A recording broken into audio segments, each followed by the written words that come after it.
नागपूरच्या पाचपावली पोलीस ठाण्याच्या हद्दीत लग्नाचे आमिष दाखवून फसवणूक केल्याचा प्रकार समोर आला आहे।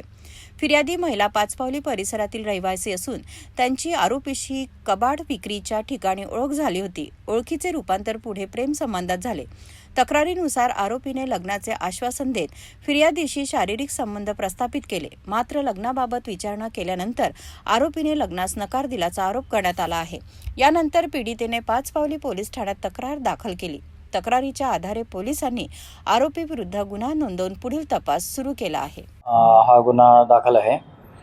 फिर्यादी जे आहे ते पाचपावली हद्दीत राहणारे आहेत आणि जे कबाड विक्री करता त्या गेल्या होत्या त्या दरम्यान त्यांची आरोपीशी ओळख झाली आणि त्यानंतर त्यांचे प्रेमसंबंध निर्माण झाले आणि आरोपीने फिर्यादी यांना लग्नाचे आमिष दाखवले आणि शारीरिक संबंध प्रस्थापित केले आणि त्यानंतर आता फिर्यादीने विचारणा केली असता त्यांनी लग्नास नकार दिला।